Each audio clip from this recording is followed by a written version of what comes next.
indicted. Alvin Bragg is going to indict Trump. We will see what happens. I mean, it seems like an indictment is very likely. All of the signs suggest now that they are moving forward with an indictment. All right, that's the big news of the day. Welcome to Wake Up America Weekend. I'm John Glasgow alongside Lydia Serrani. So the media not always kind to Donald Trump, and with all that's happening right now, we can expect plenty of headlines, both for and against in this case. Joining us now to talk about it, the president of Accuracy in Media, Adam Gullett, and the host of Front and Center with Jacquie Jordan podcast. Am I saying it right, Jacquie?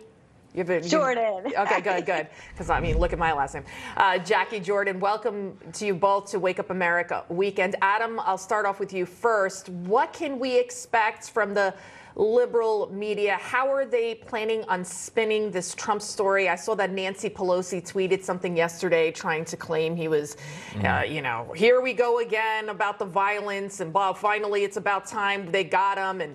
And the man hasn't even been tried. I mean, he hasn't even been charged yet, never mind tried. And it seems like so many people on the left have already convicted him. Yeah, you would think if you were Nancy Pelosi that you would be a little bit more concerned with violent acts closer to home, justifiably so, than with whatever happens in D.C. You know, this really speaks to how, unfortunately, through the perspective of the media, politics is far more about personality than about actual policy. Trump spent the last 2 years of his presidency pushing big government ideas. He took Andrew Yang's idea to pay people not to work, and he put it into play. He also dramatically expanded the size of the federal government, increased spending.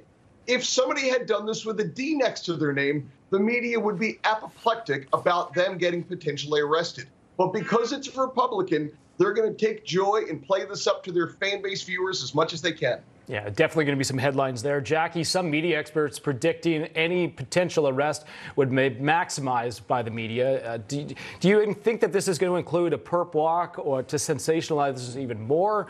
Or do you think that there'll be somehow that Trump's team will avoid doing that and having it public like that?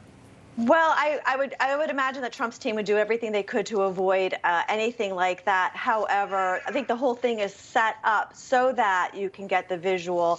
It's also, we've all seen the hook, the follow the carrot, the bait to create a big stir. There was talk last week in the media of, potentially President Joe Biden's arrest for his ties to China, Hunter Biden's arrest because of his laptop.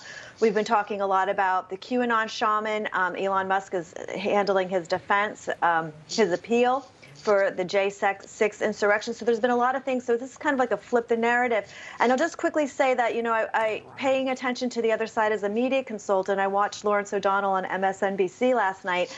And the narrative that they were really pushing was how prosecutor Alvin Bragg is going to be a hero for this upcoming arrest. Right, that's the fear there. They're going to make him, no one else would touch it but Alvin Bragg. He's the one who had the courage to do it. Adam, according to a poll from McLaughlin and Associates, Trump is actually leading Biden.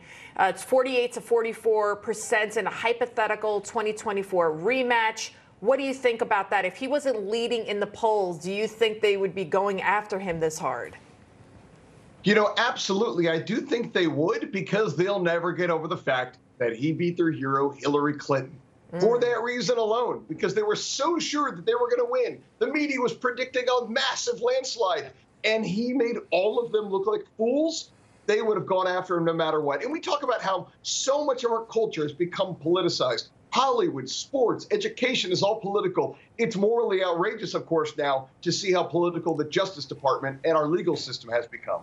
Yeah, and Jack, we got to leave it there. We're out of time. But Jacquie, we appreciate your time. Adam as well for your insight on this. Keep it here on Newsmax. We're going to have more coming up here. But thank you again for joining us here on the weekend.